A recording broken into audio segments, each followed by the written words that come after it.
करण जौहर की most awaited film कलंक, which is a period drama, हो चुकी है release. And here we are going to talk about the first reactions about the public on the film. Film कलंक release हो चुकी है और इस फिल्म को 2019 की सबसे बड़ी ओपनिंग मिली है, लेकिन इसके बावजूद ऑडियंसेस से इस फिल्म को मिले हैं काफी बैड रिव्यूज. सोशल मीडिया पर फिल्म को लेकर बनाए जा रहे हैं मीम्स जो हर जगह वायरल हो रहे हैं. अब देखना ये होगा कि फिल्म अपने पहले वीक में कैसा बिजनेस करती है. Well, Kalank has become the highest opener of 2019. 21 crores and 60 lakh rupees में open हुई है ये film, and everyone was wondering कि ये कैसे Wednesday को इन odd day पे release हो रही है. But of course it was Mahavir Jayanti. Makers ने properly plan करके इसे release किया on a Wednesday, क्योंकि एक तो महावीर जयंती आ गई आपकी Wednesday, Friday is a Good Friday, and of course followed by the weekend, and it has gone on to become the highest opener. But इसे मिल रहे हैं काफी mixed reviews and social media पर काफी मिक्स्ड रिएक्शंस आ रहे हैं, critic से mixed reactions आ रहे हैं.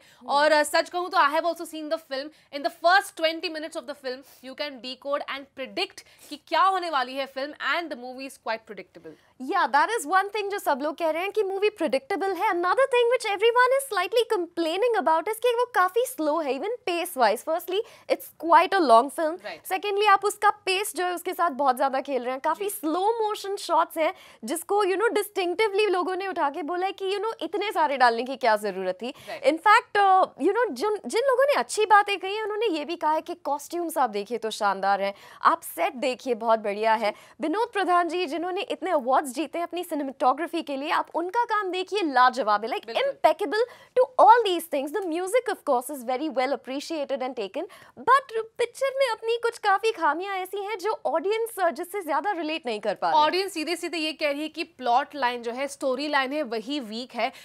चाहे आप सिनेमाटोग्राफी कितनी ही ब्यूटीफुल तरीके से शूट कीजिए, आलिया भट्ट के ब्यूटी शॉट्स, सारे एक्टर्स के ब्यूटी शॉट्स इतने बढ़िया हैं, but the irony is it is set in the 1946 की बात हो रही है, Lahore. They have given proper location of the film, और वहां पर 1946 में people on social media are asking that why are no Britishers seen in the film, because it was set in pre partition period. There is another comment जहां पर social media पर लोग कह रहे हैं कि Alia Bhatt is in a song sequence and it is a Rajasthani setup, और जब वो दौड़ते हुए आगे जाती है there are snow capped mountains. So people are questioning a lot of things, and this obviously अगर आप ओपनिंग नंबर्स की बात करें तो there is a lineup of mega stars in here, and definitely there is a pull, there is a gravitas where people will want to go and watch the film, but they've come out disappointed, I must say. In fact, Sagarika, you know what, आजकल सब लोग अपना opinion share करते हैं, especially if it's about this bigger film. Netizens जो है वो तो खामोश रहने वाले नहीं थे. There are a few memes which have already come out after the film has released. The first one is, Bollywood is improving day by day now. They are telling us the review of the movie in title itself. First Zero and now Kalank. Okay, then that is harsh. All right. Yeah, well, the second one is slightly funny. I think it's just because of the title maybe. Kalank देखा, father. Me नहीं देखेंगे ना. Dad, mirror में देख ले. Right, exactly. ये actually जैसे ही फिल्म या ट्रेलर रिलीज होती है, कोई मौका नहीं छोड़ते Twitterati to put out memes. लेकिन अगर बात करें एक्टर्स की, they have done a fine job in whatever they could play in the different parts. Aditya Roy Kapur, Kunal Khemu were a surprise. Sonakshi Sinha was a delight to watch. Alia Bhatt, I am still not sure because I still felt कि उनका जो character sketch था that was surfacing, there was no depth in it. So we wanted to see more of Alia Bhatt and more of जो emotion होता है and audience और उनके बीच का जो कनेक्ट है. आई वाज वेरी सरप्राइज कि उनके कैरेक्टर के थ्रू वो नहीं दिख रहा था. And Varun Dhawan of course has a spick and span body. He is actually he has a meatier role in this film जहां पर वो अपने वेरियस इमोशंस को इमोट करते हैं. तो it was really nice individually, but when put all together, and not to forget Madhuri Dixit, of course. I was just coming to that. After 25 years, you know, जब आप expect करते हैं कि Sanjay Dutt and Madhuri Dixit जैसा जी। Hit pair साथ में आएगा, you have so many expectations now that you have seen the film. What do you think, you know, किस तरह से इन दोनों एक्टर्स को स्टोरी लाइन के हिसाब से क्या अच्छी तरह से जस्टिफाई किया गया, यूज किया गया? यही सवाल पूछ रहे हैं लोग on social media, and this is what there are so many questions in the films which has gone unanswered that only a film maker can actually come out and clarify कि हर एक सीन को अगर आप decode करो तो आपके पास बहुत सारे सवाल है उसमें. तो डेफिनेटली अगर ये फिल्म मैं कहूँ यश जौहर की ड्रीम प्रोजेक्ट थी in the 1990s, if it would have release back then maybe it could have been a mega blockbuster, but it has release in 2019 where audience is very intelligent. They Right. can counter question, they can challenge the script because it is set in the 1946 and people you know pre-partition के दौरान है. It's literally जो set create किया है, it looks like a fantasy land, but the irony is it's not fantasy land. It was shown Lahore.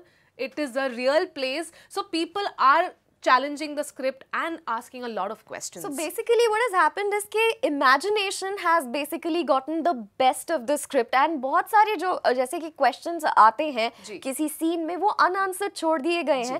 And you know I kind of agree with you because ये जो project है इसकी जो inception है ये सोचा गया था 1990s में, and उस time के हिसाब से शायद ये जो subject है, ये पूरा जो saga है वो उतना dated नहीं लगता. But now we're in 2019. So obviously you know the whole subject in itself has been talked about and you know काफी period films ऐसे आ भी चुकी हैं, which is why एक subject थोड़ा dated सा लगता है.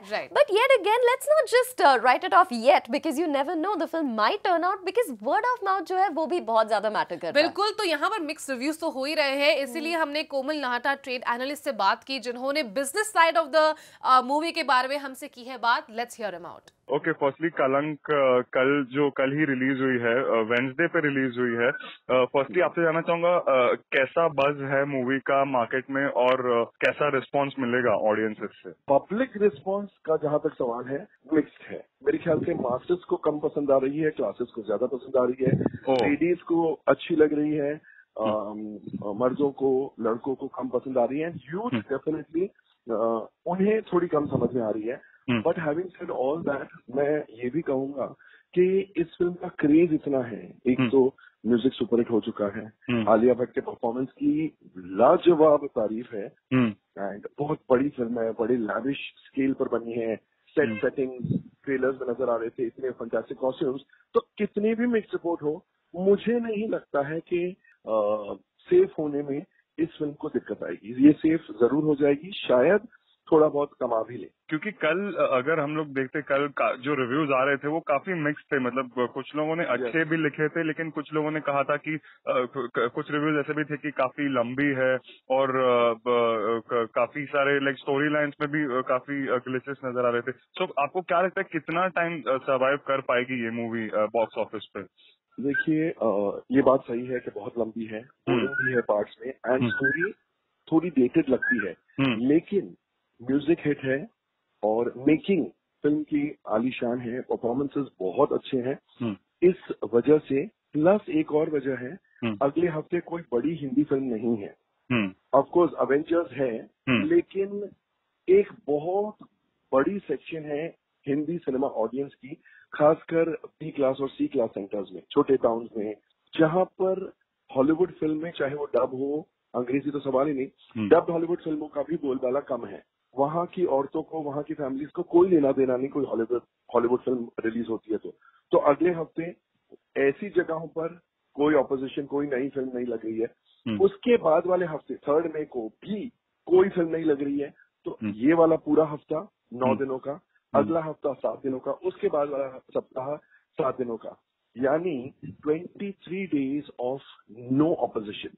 ये भी एक बहुत बड़ा कारण है कि क्यों, in spite of mixed reports, in spite of one section of the audience giving the film thumbs down, उसके बावजूद ये फिल्म कलेक्शंस, इतने कलेक्शंस लेकर आ जाएगी कि सेफ हो जाए एंड शायद 2 पैसे मिल जाए, शायद कुछ कमाई भी हो जाए. That's great. Thank you so much, Komal ji, for speaking to us. Thank you so much.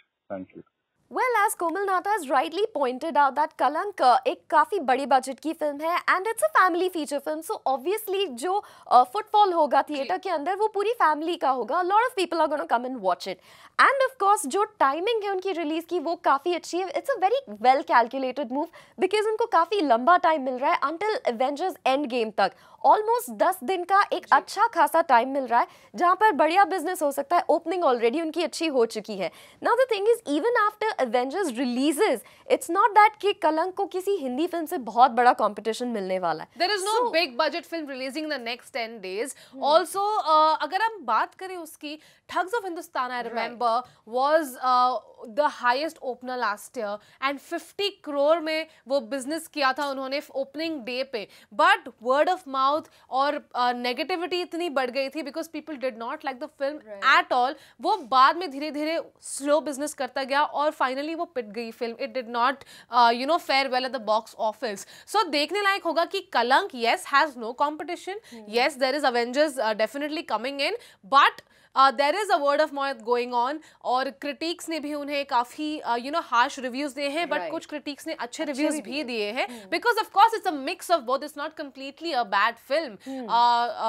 तो यहाँ पर देखने लायक होगा कि will it fare well at the box office in the coming days is a big question.